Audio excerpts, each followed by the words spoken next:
From the Library of Congress in Washington, D.C.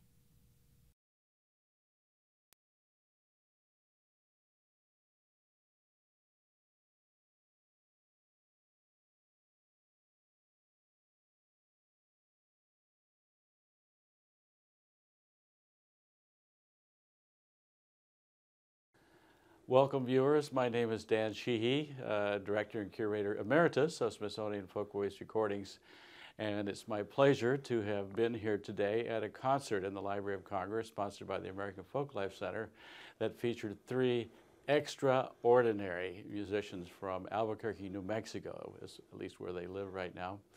A trio led by the great oudist from Baghdad originally, now longtime American citizen, refugee from the Saddam Hussein regime, playing oud, composer as well. Just recorded a new album coming out in 2017 with Smithsonian Folkways Recordings, accompanied by Surana Sefati, a Persian santur player.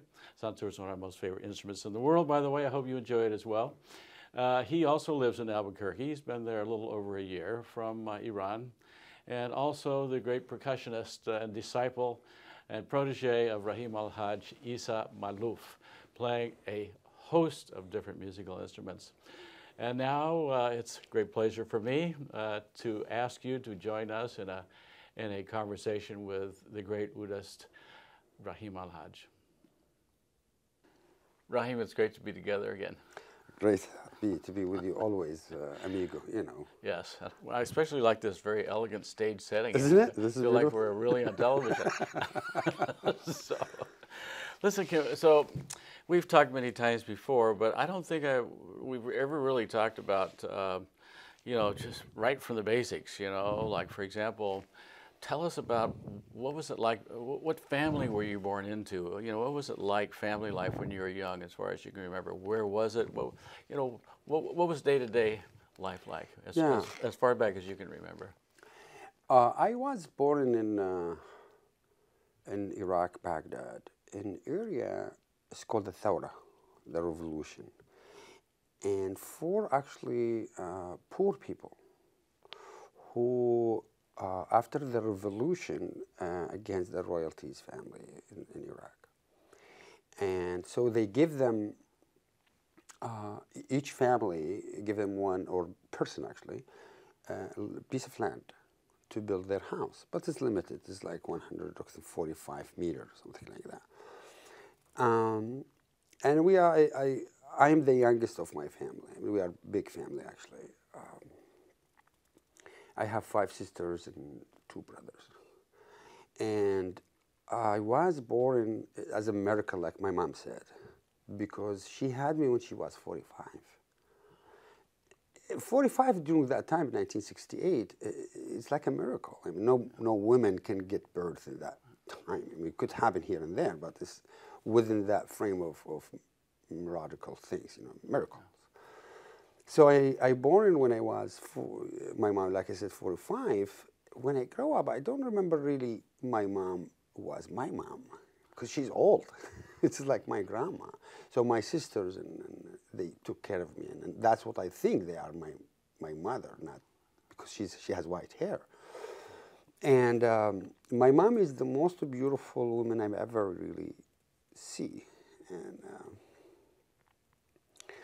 she's so wise to point, like, she framed, and I give her a lot of credit of making Rahim AlHaj as a musician. And my father was typical Middle Eastern father, who is, his power and his authority has to be in place, and the kids has to follow the rules. And I call him the stick, actually. So, and my mom, she's ruled the kind of house. And because I'm different, and because I was born in different time, in the wrong time, right, to my father, according to my father.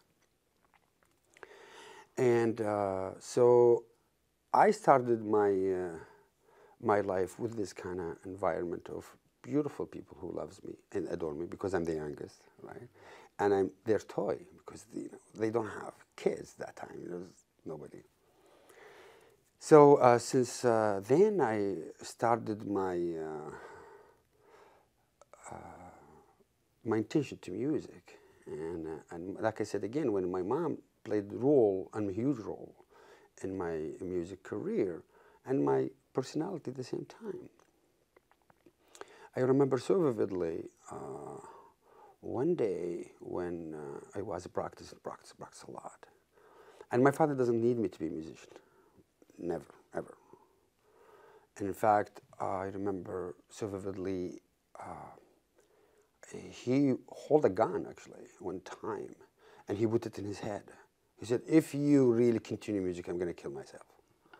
So he needs me to do something else, and I did actually. In fact, I went to and I studied Arabic literature with music in conservatory, Baghdad conservatory, because that's the only way I can continue studying music. But I remember my mom told him. One day they have conversation, and she told him, "Could you please don't give this kid a hard time, because he will be the most important oud player on the planet." I don't know what that means really when I'm a kid. I'm like 7 years old, you know, it's nothing.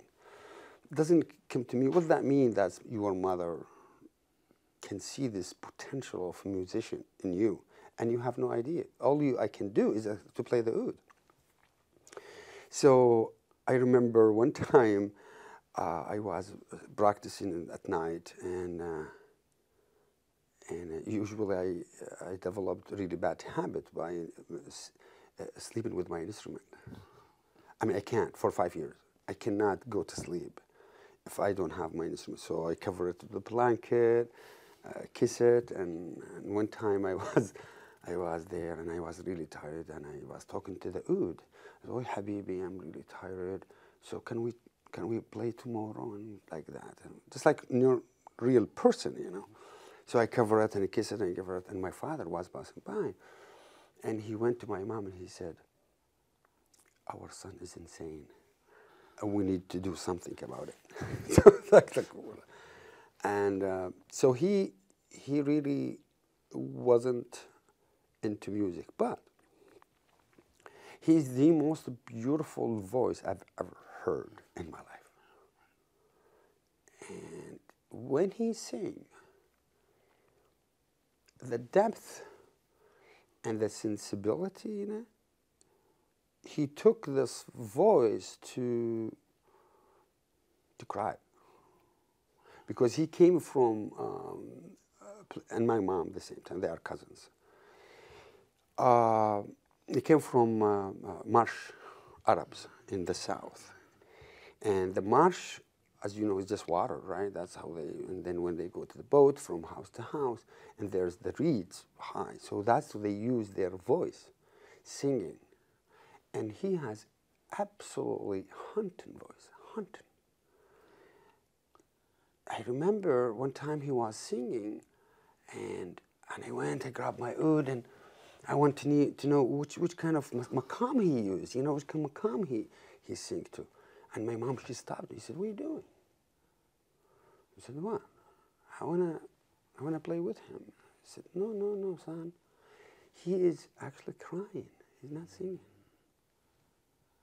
I said, "No wonder why this is so deep and sound of sadness in it." After that, actually, I remember my mom bought me the first suit when I went to perform. I was in 2nd grade in elementary school. And, you know, suit and something like that. And my father never actually came to any of my concerts. Can you remember any of those songs that he sang? Can you sing any of them? Yeah, of course. There is some maqams which is really interesting and very important in Iraq specifically. We use maqam as a system for that. Now the South actually, it's fascinating, is the maqams they use, and that's my theory when I did it in school, when I was a student, when I graduated from conservatory. I did my paper, the difference between the North and the South. of the maqam, how they use it, and how the Kurdish in the north, they use different from people who lives in the water, which is the one the Marsh Arab lives, for example. So, and then I figured out that all these people who create their own style and their own voice, but they have no idea what's called. So when I go there and I said, well, do you know this? For example, if you think of Maqam Bayat, so all of them Maqam Bayat when you play it, but the emphasis is different. So they call them by name, Swahili, Nasri, Sultani, and name it, like within that frame of Bayat or Sabah. So I remember, for example, when he said, la la la la la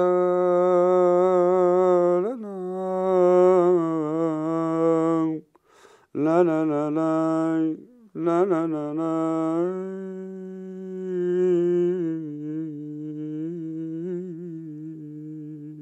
It's very haunting, very sad. It's like you wailing for something, you know. And while in the north, they talk about something else, like la la la la la la la la la la la la la. It's very short, because they live in the mountain and they do not have the surrounding, because the echo of yours always comes. It's very interesting. Do they sing words to those songs? Absolutely, and you know, I can bring some songs. Usually they talk about their life, their love things, or missing things. Most of them missing things, and because death is very profound in their life, especially when we're talking about the South. The South is very interesting creature, I call them, because they create everything, basically. I mean, historically, actually, these Sumerian people who lives in the South. I mean, the march, actually, just last week, they announced it as the heritage of UNESCO, basically. I mean, it took them that years. I mean, they don't understand this is actually where the Sumerian civilization started. Literally there, you know, from Ur and Lakish and Kish. Right. So I started with that environment of people. Nobody, actually, my brother is a good artist and very famous artist, actually. He's a visual artist. What's his name? His name's Salim. And my father was okay with him because he just, you know, he's a painter, but I am a troublemaker, right? I'm the musician, so when I was in the second grade, I remember this beautiful story that I was in the second grade, and my teacher, he's Arabic teacher. He's not music teacher. And one day he brought the oud with him, and he was singing to us. He was a communist, actually, and so he sang to us, and I was just fascinated by the sound, by the shape of it. And as you know, in Middle East, the teacher is like a god. You know, this is not like human being. You know, so you cannot just look him to the eye, right? It's always like this. And I was courageous enough to ask him, "Can I just touch it?" And he looked at me. He said, "Sure." So I raised my hand and I just touched it. And there's something profound, and things come to all my body, just like, ooh. In fact, I have chill. I remember, so I couldn't sleep from the happiness. I touched this instrument, and next day or day after, I remember he brought that again, and I said, "Can I touch it?" Because I had this beautiful ecstasy when I just touched this wood. You know, it's so soft and it's beautiful. And he looked at me, he said, "Do you want to play it?" I said, "Yeah." So he held it to me, and he said, "Be careful." And he was like really bigger than me, the oud, so he held it to me. And I tried to imitate him. So I put my right hand like this, and I put my left hand. This is exactly like him.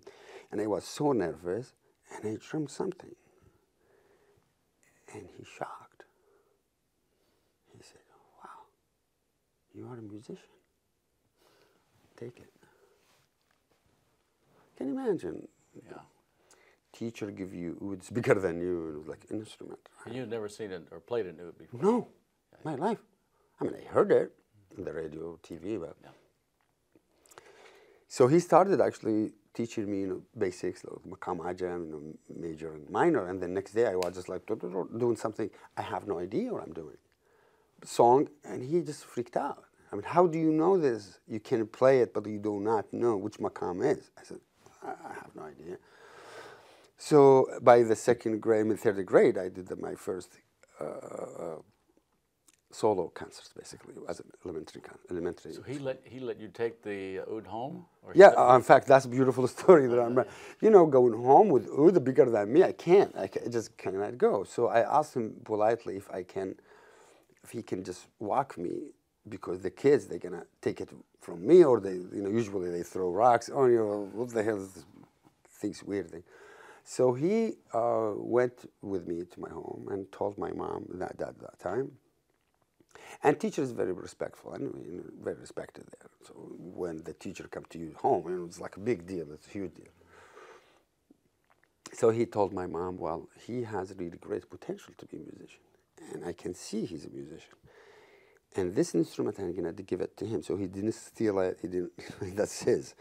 And I will teach him little by little, And she was thrilled. Now the problem after 6 months, and he said, Rahim, I'm not a music teacher. You need a real one who can teach you, how to read and write, and system and theory and something like that to be able to continue your career. And then he forwarded me to another teacher, Din, which is a wonderful human being, who taught me for, I think, 1 year or 2 years that time. By then, I just find myself how to create my own voice and I always was interested really about peace and justice, social justice basically, and we can talk about it later about that. But that's the environment I actually. So you're maybe 10 years old, 12 years old, something Correct. like that now, right? Yeah, that time when by 13, I started composing. In fact, by 13, I win the national composer youth of Iraq. Oh, we heard one of your songs? Correct. That's the concert. One. Absolutely. That was it? Yes, that's the one. And I composed it because it was something that really, for them, it was like very interesting. How this kid can take this maqam dasht and transform it to maqam bayat and make mode of it with rhythm is called, it's very Iraqi rhythm, it's specifically Iraqi rhythm, called chobi.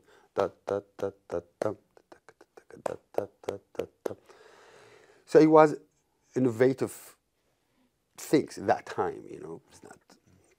So since then, when I went the composer for the youth composer in Iraq when I was 13. What year were you born? 1968. 1968. So here we are at 70, rather 40, 81. Yes, yeah. right. Yeah. After that, I was like famous on TV, newspaper, magazine, and blah, blah. But my father, he's never took it seriously. Never. He's never really, even I was on TV and newspaper, magazine. I mean, that deal there, when you are on TV, it's a big deal. And even in newspaper, you were a picture, smiling or something like that. But my father, I think when I look at it right now, he did what he can. He thought, being a musician, you will be troublemaker. He doesn't know I'm troublemaker anyway, with or without oud. So that's actually the most environment I grew up with. In the concert, I don't know if what the exact story was, but you mentioned counting to 4 and that your mother would get the kids.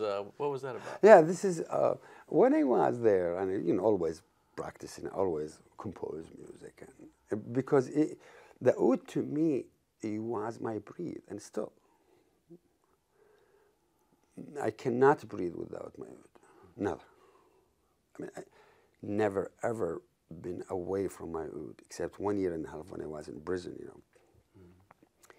And in fact, I wrote my first concerto actually in the prison, in my nail on the wall. But this piece actually, I remember my mom used to clap like, right, like that. And she made up some, whatever, Habibi, sweetheart, to keep them down. And I always was like, how this Irish rhythm came to Iraq? And then I find out, well, actually, yes, because we occupied it by Britain at that time. So they brought this rhythm with them, introduced it to Iraqi, because this is, we have like for Georgina, we have Maksum, we have, you know, that's what the Iraqi, specific Iraqi rhythm, but not 1, 2, 3, 4. Right. Usually we have 6, 8, we have, you know, 10, 8, we have 32, you know, like very complicated rhythm, not, you know, simple rhythms, 1, 2, 3, 4.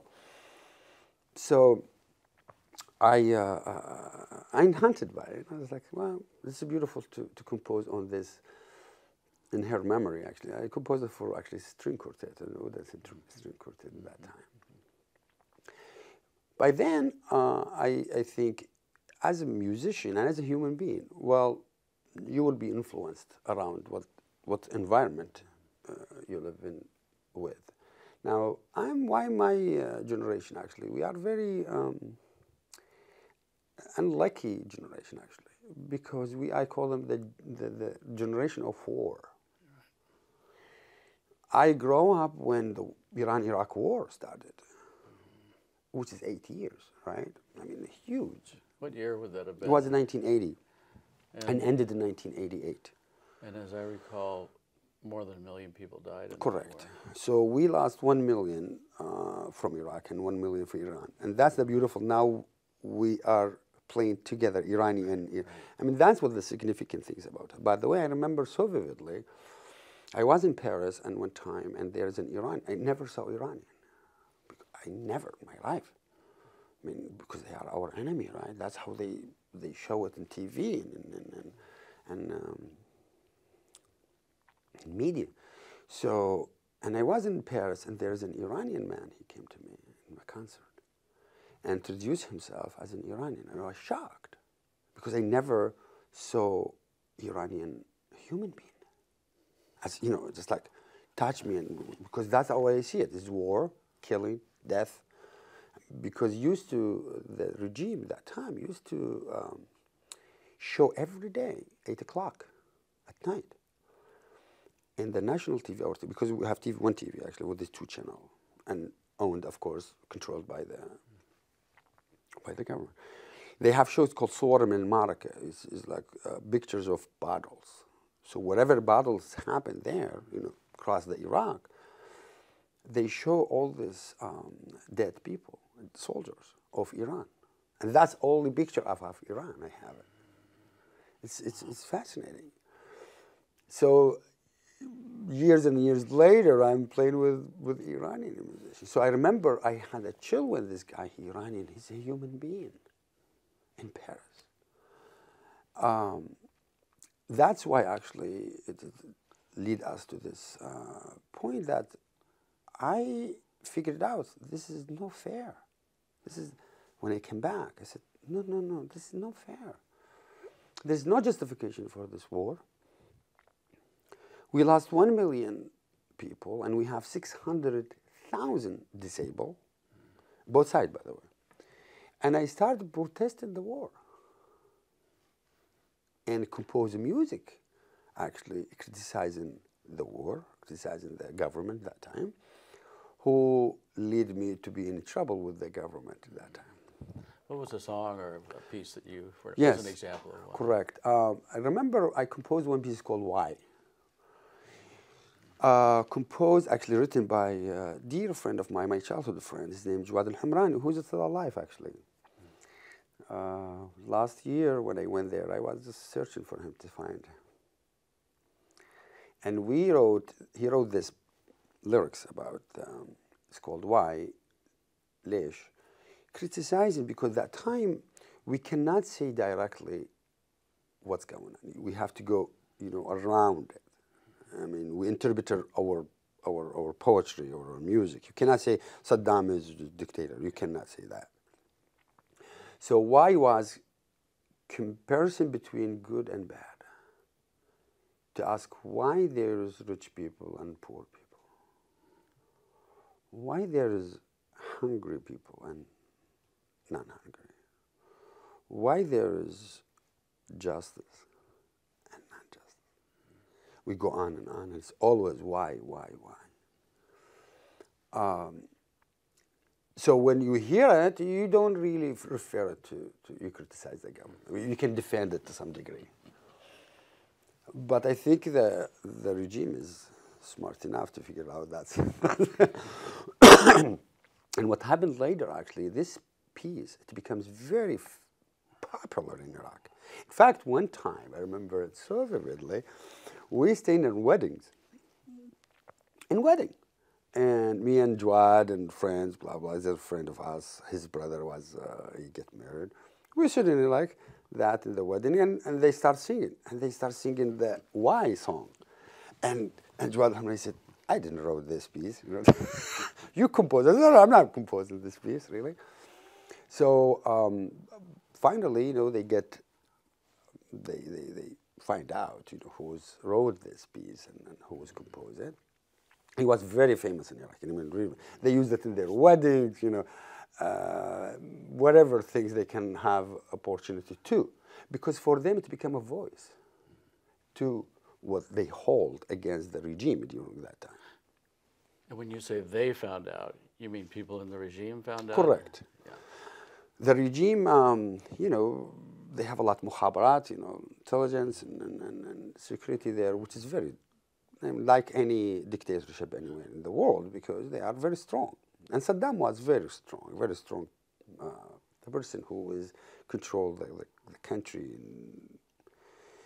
in a very bad way anyway. So soon they find out I'm the one. So, and I was actually, like I said, I was speaking out against the Saddam regime. And I'm young, I thought I'm gonna change the regime, of course, And I joined a lot of group who was believing in that. And it was difficult that time because if you find out, they wanna execute you no matter what. So I fled to the north. And I was the messenger between the Baghdad and people who live in Mosul or what part? No, in Tok, in the Kurdish. The Kurdish. Kurdish. That's why we played this one, Kurdish one. So I spent for like 1.5 years actually in a prison. How did that happen? This is when you were in the north? No, in Baghdad. They caught me in Baghdad actually, and not just me. There's a lot, people who young and elderly people from different kind of belief. Actually, there's Islamic group, and there's communist group, and there's nationalist group. Who is whatever somebody he is, poet, writer, novelist, whatever, who is speaking out against Saddam regime. That time they will end up to this matter. So I remember so vividly. One day I get tired of it from the torture of the day. Like we are 32 in a room with 7, 8 feet. We sleep in turn. So I remember all I needed that time to save my fingers. All I need. So when they put me on the chair, so I put my hand, I will hide my finger because they are stupid. If they need to torture me, it's like just break my fingers and that's it. Done. So I was hiding it and make my body available so he can torture me as much as he can, but don't break my fingers. That's all I need. And, for 1.5 years, and now actually I'm talking about it openly. For years and years I couldn't really talk about it. One day, I decided to finish it, to end it, because the pain was too profound and inconceivable to some degree, you know. You see your friend, you know, every day in turn. Today is me, tomorrow is Dan, tomorrow is Sabah, Salim, whatever it is, you know. I decided this is it. It's not worth it. I have to finish it. The way you have to finish it is to, I thought about it, is to provoke. This is the guy. He can just beat me up to death. So I started to provoke him, actually, to finish it. But he didn't have, he was starting to torture me, blah, blah, blah, blah, but he didn't have the authority, is to finish it, to kill me. But that was the moment I thought, this is it, I can't take it anymore. But then, you know, 41 years and a half, some of them actually, it's here, been here, you know. Sometimes I just be emotional when I go back to that details. Remember one time I had a concert in Chicago. And there's a dear friend of mine, Basim, he still actually, he lives here. He came, I think 4 years after I came here, 2004 or something like that. So I had there, and he came, and I said, well, look, there is an Iraqi, they told me that there is an Iraqi restaurant, they sell kebab, you know, I would love to eat this because I haven't seen it for a while. He said, oh, yeah, there's a restaurant. So we took the taxi, and he knows where the restaurant, and we went there. So I'm happy to see Basim, and we're sitting there and talk in the restaurant. I'm really excited, and there is a guy who was just go back and forth. It's like a heavy guy with a cab. Yeah, I don't know who this guy, but he was just really staring to me and look at me around, blah, blah. And 10, 5 minutes, whatever it is, and he came to me and he said, do you know me? I said, not really, you know, I see a lot of people every day, you know, like. And that's true. I have a problem with, as you know. I know you do. Yeah. So I have a problem with name and date. So he said, do you remember me? I said, no, not really. I'm sorry. I'm really sorry. Why not? And he, in 1 second, he showed me his legs. Just like that. He took his pants up. And I saw his leg. The memory just came like that.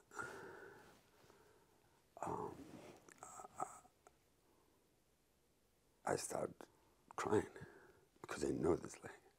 I saved it in North. He got shot by regime, and we are in the North because we fight in Saddam regime that time, and he got shot by the Iraqi army. And I tried, really to save his leg that time. And I look at him and say, oh my God. But, became bold and, really happy. But I didn't remember that. He left in 1991. And I haven't seen him for 25 something years, more than that. But I don't remember his face, but I remember his leg. So I went and kissed it, it's like, wow, this is the leg that I was crying, to save it. And he came to the United States, as a refugee like anybody else. Wow. It's sometimes we think of, of course, after that he came to the concert, blah, blah. And he's the owner of the restaurant. The restaurant we went, he's the owner of that. In Chicago. Yeah, in Chicago. It's incredible. So that's environment, that's what shaped, to be honest, my music, the social justice. And two topics I'm fascinated by, and actually not just fascinated, I'm obsessive about talking about in my music, is children and women. children and women is the most important to me, because children, they do not have voice, and women at the same time. Trying to be their voice, take their stories and write it down, and take their story to be heard so we can make change. So I'm really putting my music in that direction, just women and children, that's it. And of course Could you say a few words about your memory of leaving Iraq? Yeah. Yeah, it was that, actually, it was the most, and the most crucial and more painful, inconceivably, to my time. Just because, first of all, I cannot leave Iraq, because I was the black sheep, right? I'm, like my father said, the troublemaker. And my mom decided to get me out. I mean, that was the only way to get me out, is to buy me a travel document. It's a false travel document, because I cannot leave Iraq legally. So she, a bribe guy, he said, I'm gonna provide him the passport, and he needs 1 million dinar, which is $25,000. That time was really 1991. It was a lot of money. I mean, still a lot of money.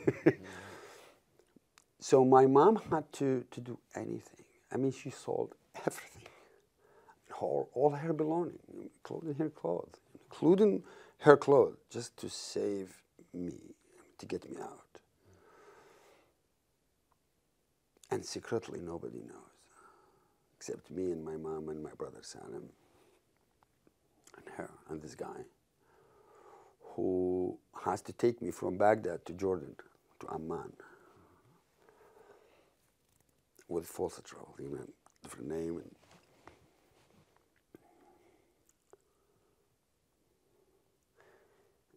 And it was difficult, because the moment I put one step out my home, the gate, and I was walking, and then I said, just don't look, because my father was sitting, smoking a cigarette.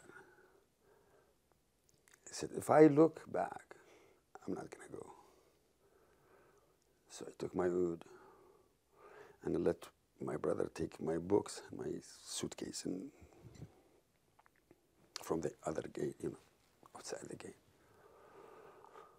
So I was walking. I opened the gate, and my father is still smoking. I just turned like that. And he just looked at me like this. He says, Rahim, just leave, just leave. I left. And my brother, and we went there, and the guy who took the taxi, and we go to Jordan. In the borders between Iraq and Jordan, I didn't have anything. I have my books and oud, that's it. And I have mustache, because we need to just make it something different. That time, when you go out of Iraq, you cannot take two things: books and an instrument. It's illegal, unless you have a permission from the Ministry of Culture saying, "Oh, Rahim AlHaj doing concerts in Jordan or wherever, or in the United States." So you are, and you have a permission from the Ministry of Culture, so you can take your instrument. Otherwise, there's no way to allow you to take an instrument outside. So when we get to the border, the custom, right? And they took it, because it was there. And I said, "Where are you taking it?" I said, "No, you're not allowed to take an instrument." I said, No, it's mine. I said, "What do you mean yours? You're not. Are you a musician?" I said, "No." "Do you have a paper from the Minister of Culture?" I said, "No." I said, "No, you're not." So he took it and he sent it to, another room with this costume were something that you're not allowed to take with. So, and they put it like anything else. And I wasn't really, I was furious. I need my instrument. Because this is the instrument I grew up with since I was 7 years old. Till I became what? 22, 23, 24, something like that, when I left Iraq. I mean, it's not an instrument to me. It's my life, it's my breed, like I said. I grew up with it. I became a musician with it. I became a human being with it, actually. So leaving my instrument behind, no, this is not the question. I can't, because I can't breathe. So I went there to the officer and I told him, I was begging him, please, can I have just my instrument? And he said, no, you can't. And this guy, he was furious. Because if he catch us, not just me, him, he will be in trouble. He will be executed just like that. So he was begging me, Rahim, just please, just move, because they stamp our passport, you know. It's okay.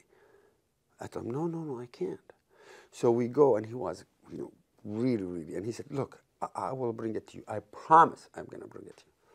So I remember we go to the bus, and then I find myself like, I don't have my instrument. I go back.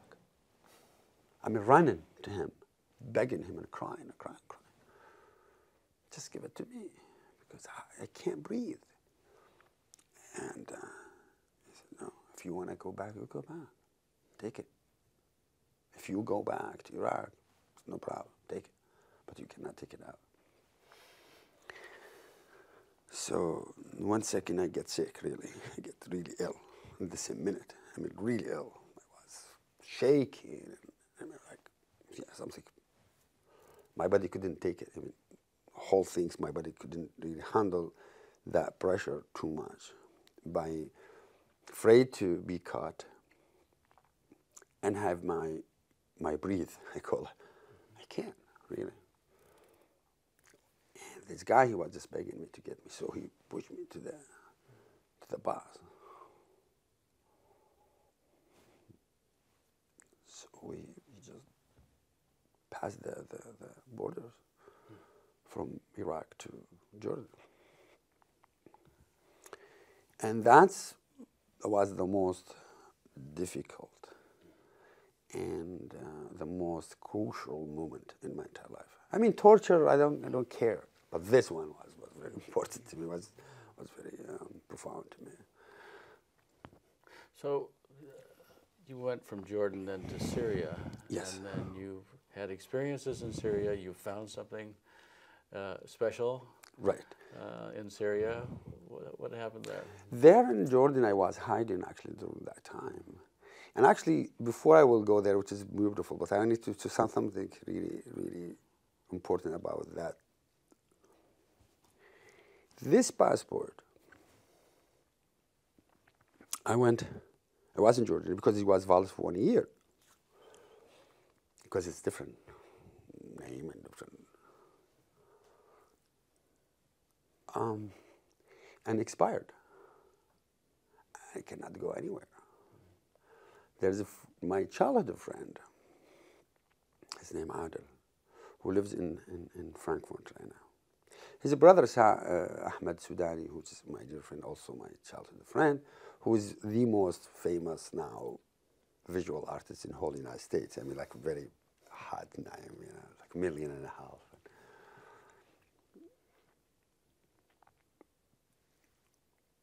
And he's a calligraphy guy. He faked the stamp of Iraqi embassy in Jordan. He faked it. He wrote it just like this. It's like as if it's like a stamp. And we signed it and valid for 2 years. He faked it. In Syria, during that time, there is no relationship between Iraq and Syria. So everybody in Syria, Iraqi in Syria, means that he is against Saddam regime, and vice versa. All the Syrian against the Syrian regime, they live in Iraq, so they don't have a relationship. So all the opposite groups who work against Saddam, they are in two countries, was Syria and Iran at that time.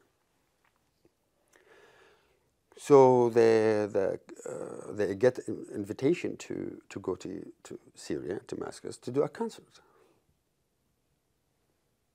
which is all the opposite group. They know who I am, of course, when we talk to them. And they said, Rahim, you need to get out because Jordan is not safe. I was hiding.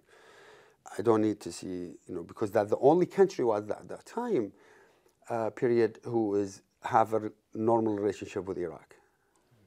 After the invasion, everything is just collapsed, right? So the only contact to the world was Jordan. That's it. So all the Iraqi police, they are in Jordan, basically, because that's how they do it. So I was hiding, like I said, in that time until I get this invitation to go to Syria, to Damascus, to do this concert. Long story, so I went to Damascus. And in Damascus, when soon I cross the border, I'm safe. And I told the taxi driver, just stop. Just stop. And he said, what do you want? I said, just stop. So I went out of the car, and because the minute I put my foot in the ground of Syria, this is it. There's no return to Iraq. That's it. So I kissed the ground, actually, of Syria. And I get in tears at that time. I said, why? I said, this is Damascus. The taxi driver, so what? But he doesn't understand what I'm talking about. It's way, way, way, way, way difficult to understand. You stayed there for a while. I did really great. In fact, I didn't want to leave Syria. And Damascus, I stayed there for 8 years. In fact, my wife, Nada, she was a professional journalist, and she came to interview me, which is like 1 day, 2 days. And I look at her, she's a beautiful, gorgeous, woman, right, Syrian. And I said, well, could you please marry me, for God's sake? Just like that. Somehow I believe that. She's gorgeous, beautiful. And I said, could you please marry me? She, Arabic woman, shy, and I fell in love. And I stayed there for 8 years. And until 2000, actually, and I came to the United States. And back to the story of the passport. So when you are in Syria, basically you don't need anything, because you are safe, right? And you are working with the opposite group, an Iraqi group who was against Saddam, and the government, they don't bother you with anything. They really welcome you. So I don't need the passport, right? So what we do as an Iraqi that time when we live in Syria is that we fake it. The government, they tell us, just bring fake one, and then you can leave. It's normal. Because they know where they're going to get, normal Iraqi passport. So we get it basically from the north, from the Kurds, who is giving them, smuggling them to. And we go in different name, blah, blah, and go to Lebanon. I was touring in different name. So that time when I came to the United States, I said, I don't need it. So I gave it to my friend, Ahmed Hashim, who is living right now in Iraq, he's a beautiful, wonderful scholar in French literature, and now he has a program in Iraqi TV, Al-Hurra. I said, Ahmed, take it, because that's the way you can get out of Syria. You need a passport. So I gave it to him. He faked it. And he went to Belgium, and he got asylum in Belgium. And he went back to Syria, just to visit. And he called me, he said, Rahim, what I will do with this passport? I said, just give it to Nadas, I was here in the United States. So he gave them back my passport. This is long, big, you know, it's already, you know, expired, you know, it's like long, old, right? So he gave it to them. Until last year, I went back to Baghdad, and I talked to Nada, like, you know what happened to this passport? Nada's your wife. Yeah, Nada, my wife. Sorry, I have to clarify that. She said, I think Rahim, Ahmed, he gave it to us, and it's still in the house. I said, it would be great if I can have it. So we called them and said, yeah, we have it. So I said, but now, because the situation in Syria, last year, you can't, you know, really do normal mail. I said, can you please send it to Lebanon, and from Lebanon, you know, send it in FedEx, whatever, so I can get it. So they went there and they said, no, no, no, we cannot send a passport document to America. We can't. Well, what can I do? And then, all of a sudden, Nada's cousin, who is working, he's the head of the Syrian airline, and he said, I have an idea. How about we send it with flight attendant in Damascus, huh? And soon they go to Baghdad. We give it to somebody there and call you. You can receive it in Baghdad. Why you need it now? Go to Baghdad, and then you receive it there. So I went to Baghdad from here, from New Mexico. From the state, yeah, from New Mexico. I went back to New Mexico and to Baghdad. 2 days, Nada called me and she said, well, here's the number you need to call. This is the guy, he has the passport. So I called him, he said, oh yeah, I have this old Iraqi passport. What are you going to do with it? I said, nothing. So where do you live, blah, blah. I said, I'm this hotel. So I went there, me and my brother Salim and Muhammad, my nephew. So I went to the hotel and called him, and he came back down. I was waiting in the lobby. And this guy, he came, he said, my name such and such, and he just gave it to me, like that. So I look at it. I wasn't here. And I sit, and I couldn't believe, oh my God, this is passport. I get it from Iraq, who cost my mom $25,000. Then saved another life, faked in Jordan, and I received it in Baghdad. That doesn't happen in novels. Really, no, if you need to write it a novel, you cannot write it this. I mean, the significant things about that passport, because issued in Baghdad, after 25 years, I received it in Baghdad. I saw it in Baghdad. They had a stamp by one of Iraq's most famous artists. Absolutely. It's a beautiful story. Was that you visited a music store at one point? Yes. When you returned from the States to Baghdad. What year was that? I was in 2004, after the invasion, actually. What happened there? This is when the invasion happened. Of course, that's the only way I was able to return back to Baghdad, because before that I can't. And so soon the invasion happened, and Saddam regime fell, and now I can't. I can go back to Iraq. So I went in 2004. So I told Salim, my brother, I said, you know what I need to go to places that I used to go to. You know, cafes and friends meet and talk about politics and philosophy and music and art and record store where we get our cassettes and things like that. I said, sure. So we went there. I told him I need to go to the Khiyam record. It's called Al-Khiyam. So I told Salim, could you please tell him if he has Rahim AlHaj CDs? So he went there and said, do you have Rahim AlHaj CDs? He said, who is Rahim AlHaj? He's Arabic, he sings what kind of song he sings. He said, no, he's not a singer, he's an oud player.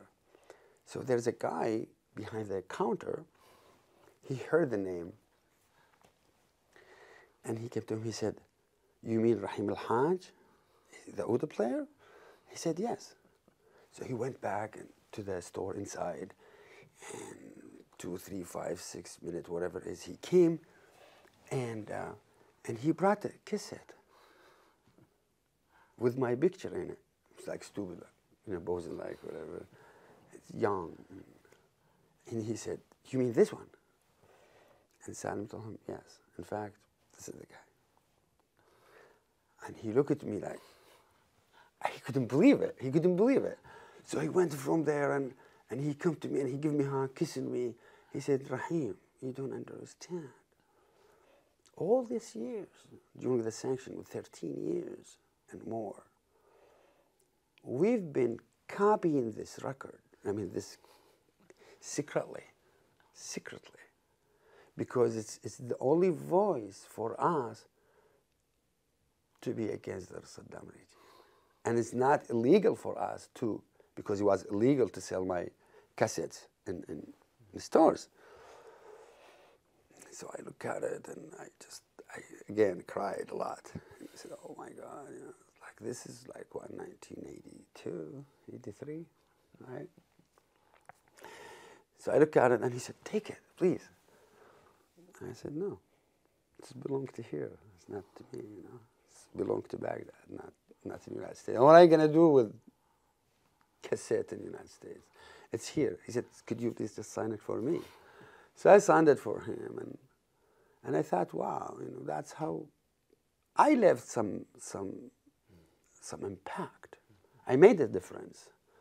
When this guy was telling me, he said, "Rahim, no, we've been copying it and give it to people. He needs to see Rahim AlHaj, Rahim AlHaj, And I'm not a singer, I'm a composer, I'm an oud player.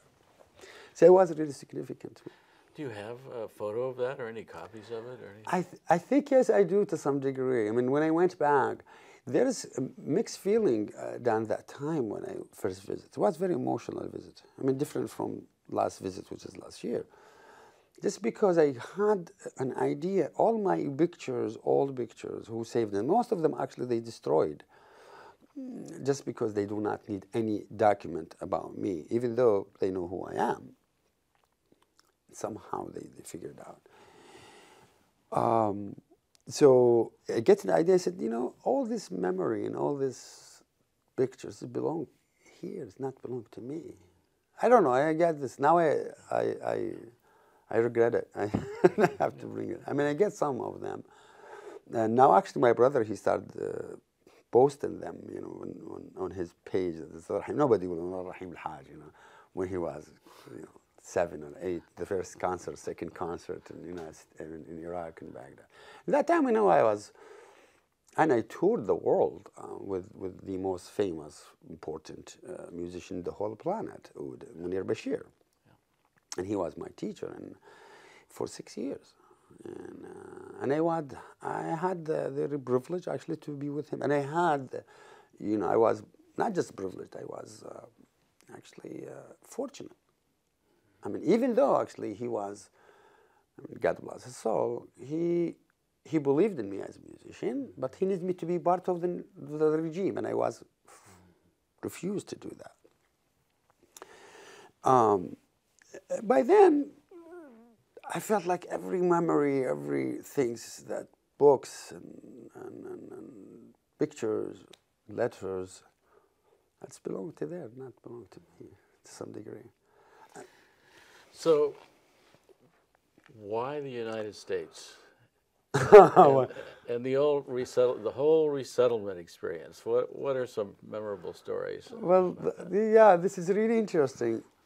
Not just interesting, it's just like hilarious, actually. When I was in Syria, I wasn't really want to leave Syria because Damascus and Sham is the most beautiful piece of land on the earth, literally. I toured the world and I saw literally all the world. But Damascus and Sham has something it's unbelievably not normal, in a good way, not in a bad way. Damascus, I call it like mother, who care about her kids, but she doesn't know why. The street you walk in, it is 5,000 years old. It's not only, we go and visit and take a picture of it. No, we live in it. The most beautiful people and gorgeous women. They're not all of them gorgeous. There's nothing. That's true. I have one of them. So I wasn't really, I don't need to leave Syria because I was able to. I have a fake passport that allowed me to leave, right? And I'm safe. Until 2000, the guy, his name Mohammed al-Quraishi, he was the executive director of the settlement in Syria, of the UN settlement in Syria. And I had a call from him, and he said, Rahim, I need to see you. Well, what do you want? He said, no, come over tomorrow. So I went there. The only things he said, I don't need to talk to you a lot. I have one message to you, which is leave. I said, why? He said, I cannot give you an answer, just leave. And here's the deal. You have no choice except United States of America. I said, no, I don't need to go to the United States of America. Oh, I need to go there. But tell me, why? He said, I cannot give you more than that. And up to you. If you want to leave, just let me know. I need the answer tomorrow. Well, I went back to Nada and I told her, Nada, well, here's the story, right? I mean, Muhammad told me that I have only choices in the United States of America, to go to America, and I'm not really interested to go there. And she said, Rahim, no, just go there. If you like it, fine. If you don't like it, just come back. That's simple. So I called him and I said, yeah, fine. 2 days I was in Albuquerque. I mean, 2 days, literally. Everything, they made it like that. And bought my ticket. In fact, even Nada didn't come with me. He said, Rahim, just go, and then she will follow you soon. She gets some. And I end up in Albuquerque, New Mexico. And they chose it just for two reasons, really. One reason, because I'm a musician, and I'm interested in art. And that's my passion, to write for art. Art critique, that's what they call it, right? And they told me that Santa Fe and Taos and New Mexico is very important for art and music. And the second reason was the desert, like Middle East, right? So I end up there, and I didn't understand really quite sure what I could do there. What can I do, where I can continue my life. Courageously enough, I accepted and I went. And they give me $60. I bought all my cigarettes in it. And then 1 month later, my caseworker came to me. And he said, hey, Rahim, we find you a job. I said, sure. I didn't speak English that time. I mean, I can communicate, but not really. Did he speak Arabic? Or? No, oh, he speak to me in English, yeah. And he said, we find you a job. And I said, sure. Where the job? And he said, in McDonald's. And I don't know what the McDonald's is.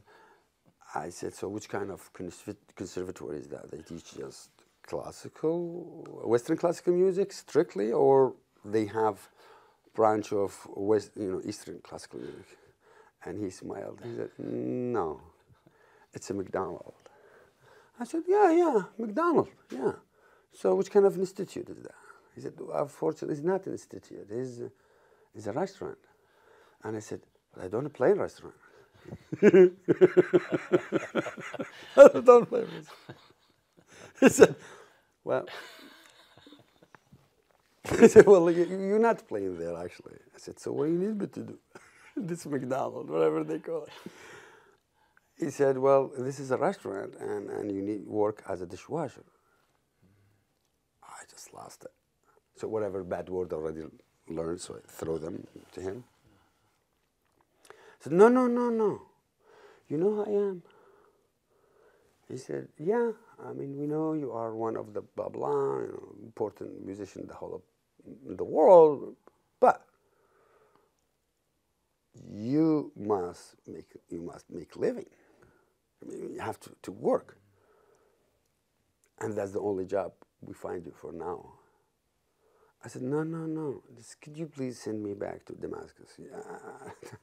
You know, when I came back to the United States, again, I have books, oud, and a lot of important painting.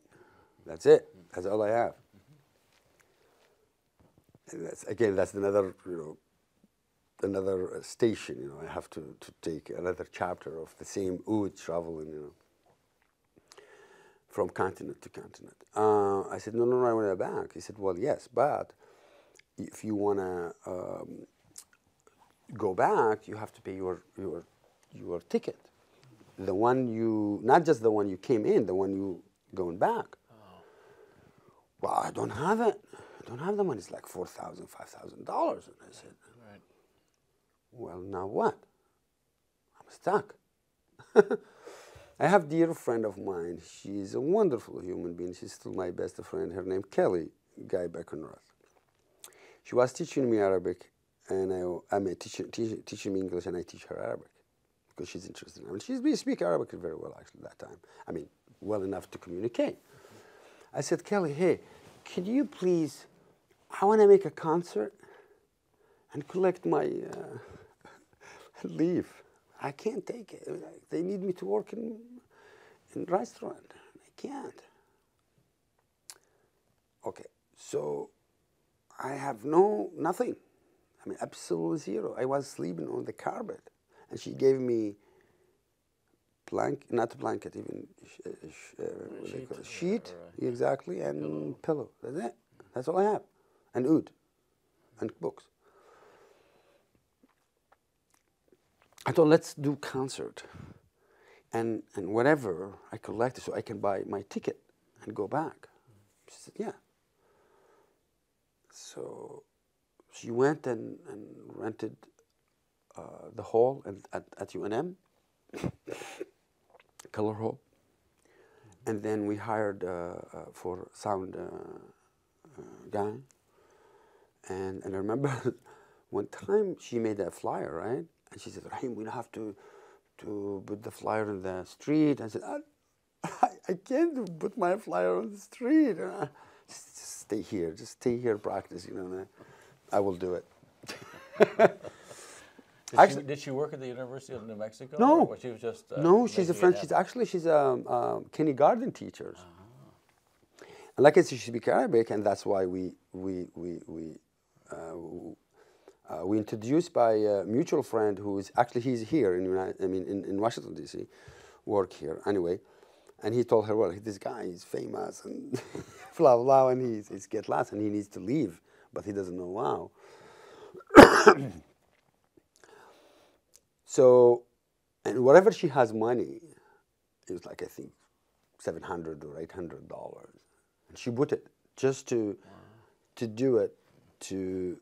I get money from this concert to go back. So we did the concert. I was, practice. In the concert, there's not a lot of people there because it was oud in Albuquerque. Can you imagine? Like, what are you doing with oud in the year 2000? In 2000, yes, right, exactly. Right. So what are you gonna do with oud in New Mexico? Albuquerque. Nobody knows who the oud. How come they know Rahim AlHaj? I was telling Kelly that time. I said, nobody stopped me on the street. Or the cafes, they come, well, I love your music. Yes, usually that's what I do. She said, Rahim, they do not know the ouds look like. Huh, why? I said, how come they don't? Because you go to Europe, everybody knows the oud, like. Anyway, I did the concert, I remember so vividly. Kelly was talking to the audience because I cannot speak English. And she talked to them and explained the piece I will play. I mean, he's called blah, blah, blah. That's about, and I will play. That's it. And there's significance happened at that time in this concert. When I finished the concert, there's a guy with his little boy came to the green room, holding the program with my picture in it. You know, have a program and a picture. You know? And the little boy was crying. I mean, literally in tears. And I said in bad English, I said, "You don't like my music, don't you?" He said, "No, I loved it, but I need your signature." Oh my God, huh? If this little boy understood what I'm talking about the suffer of women and children, I'm gonna make a difference. After paying, you know, the rent for the hall and sound engineer and flyer, I made $700 or something, less than that actually. It's not even close to buy a ticket. Right. Go back to Damascus. Right. I said, this little boy, I'm gonna make a difference. I'm gonna stay. I said to Kelly, look, I don't care about money, and still I don't care. That's what my wife mad at me, because $1 million and $100 is the same to me. I don't care. That's why I have a good shoes. So I told her, just book me anywhere, $100, $200, $500, $1,000. I don't care, except I need regular, you know, concert. I don't care about money. She managed me actually for 1 year, and she got rid of me. She said, I'm unmanageable. And she said, now, because people, when I did the concert here and there, you know, Outpost with Tom McGronicle, who became my dear friend, and then Stephen Feld, he was at that concert, actually. The ethnomusicologist. Yeah, and another beautiful dear friend and wonderful human being, and a great ethnomusicologist, musicologist, sorry. And she said, we need a CD. I said, well, I have cassettes, but I don't have CDs. And she booked a studio. And we have a $300. And she said in Arabic, Rahim, look, we have $300. And we booked this is in Arabic. And we booked this studio for one hour. If you pass one minute after 1 hour, they will charge us $300. Doesn't matter if you spend 1 hour or 1 minute. What I need from you to finish whole record in 1 hour, do you understand? I said, yeah. I went there to the studio, did my piece, go there, smoke my cigarette, come back, just one take, whole record. 58 minutes. That's it. And I did it. I finished it, but then I have to produce it. I don't have money. So they send me the mail, like, you know when they send you this, like... Oasis? Yeah, and it's like... There are two companies that would do that. Yeah, which is like, you know, check advance. And they said, oh, you approved for $3,000 in a bank. Like an advance on royalty? Yeah. No, advance of check, you know, when you have a credit card. Oh. And a money advance. Yes, money advance. And you have to pay it back. Of course. It's like a loan. Yeah, exactly. But I didn't understand. And I told Kelly, so this is my money. I can use it? She said, yeah, you can use it. But you have to return it back. I said, yeah, but I can use it now, right? She said, yes. And I said, well, so I can do my CD. They give me $2,000. And dear friend of mine, who is my childhood also, actually, he's a famous artist. Now he's actually, he lives in the United States too. who did the artwork. Now he's a professor at New York University in New York. He's very famous, actually. And he did the artwork, right? That's free. And there's Manny, who is a wonderful human being, engineer, and he fell in love with me. I mean, fell in love. He said, "Whoa, this guy, something," right? And they told him that the guy, he does not have even $5. He said, "I don't need money," because I said, "I'm gonna master it, free." So he mastered it. And then we sent it to, and I couldn't really afford a barcode. It's $50, I don't have it. So we print the record without barcode because I don't have it. And I made 1,000 copies, right? I sold 28,000 copies of this record. Nice. Within 6 months. 28,000 in 6 months. 6 months. That's impressive. That's impressive. Absolutely. Coming from a record company background now, Right. that is impressive. Well, that's good. So now to wind up here, that was shortly after 2000, and here we are in 2016. What are some of the highlights? I know you've worked with some enormous, very distinguished artists in the United States and beyond. Can you just touch base a few of those?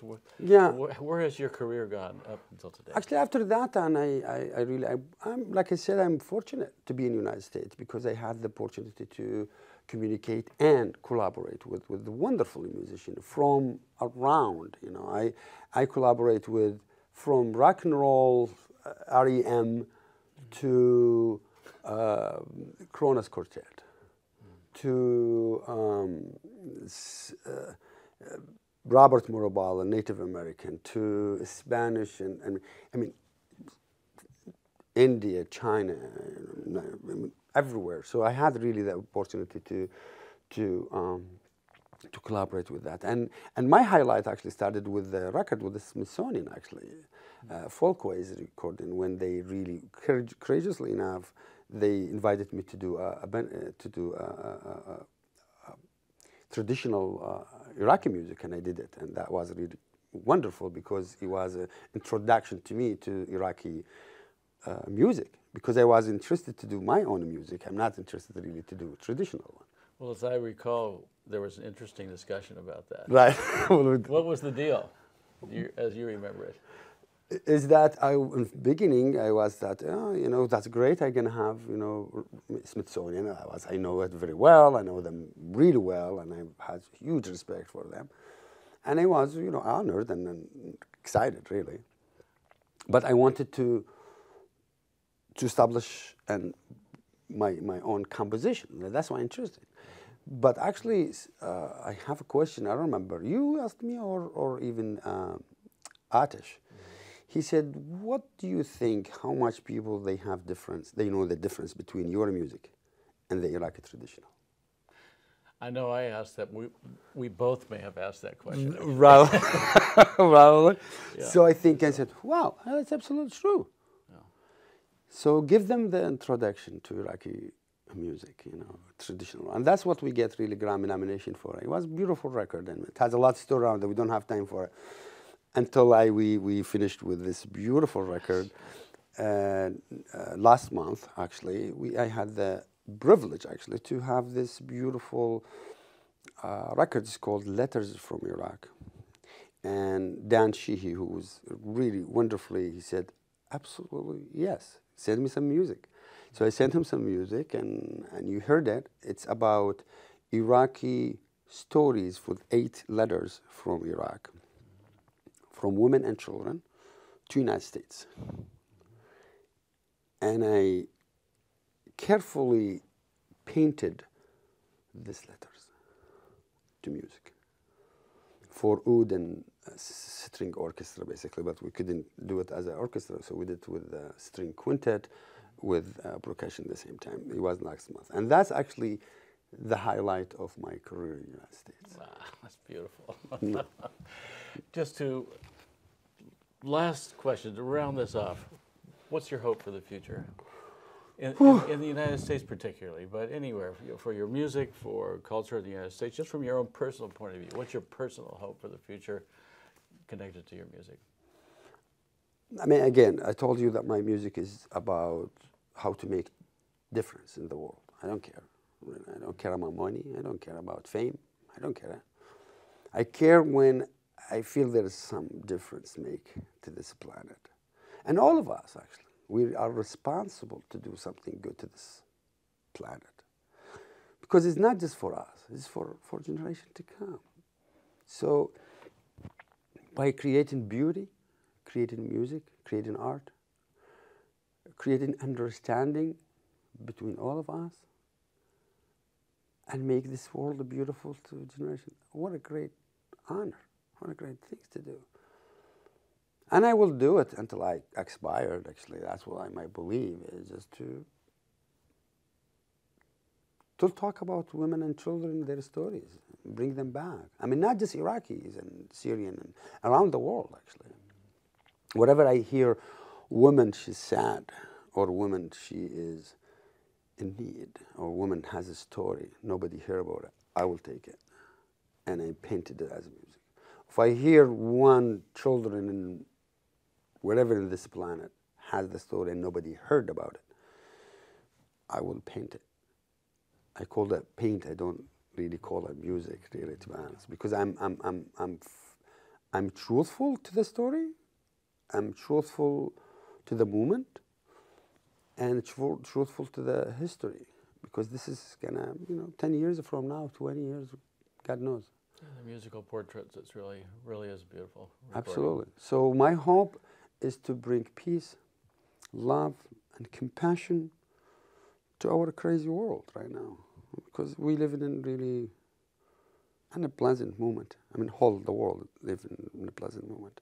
So if we can take that sadness away, that's pressure away, whatever it is.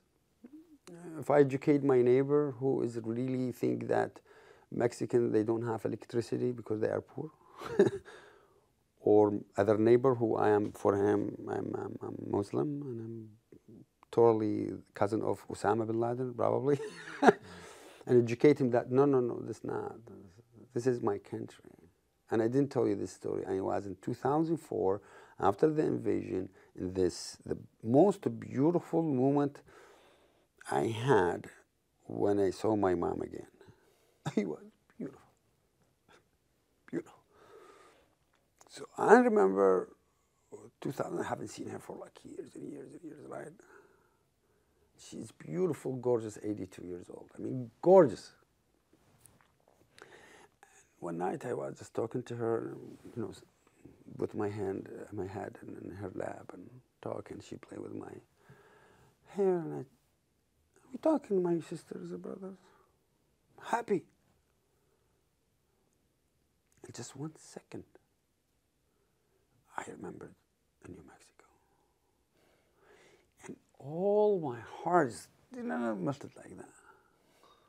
I was like, oh God, I missed this one. I said, wow. This is it. I mean, it chilled when I'm in my mom's lap, right? This is what needs what I need. So I remembered New Mexico, and I missed it so much. Then I realized this is my home, and it's still. Rahim AlHaj, it's a pleasure and an honor to call you Habibi. Yeah, with my Habibi too. Thank you very much. This has been a presentation of the Library of Congress. Visit us at loc.gov.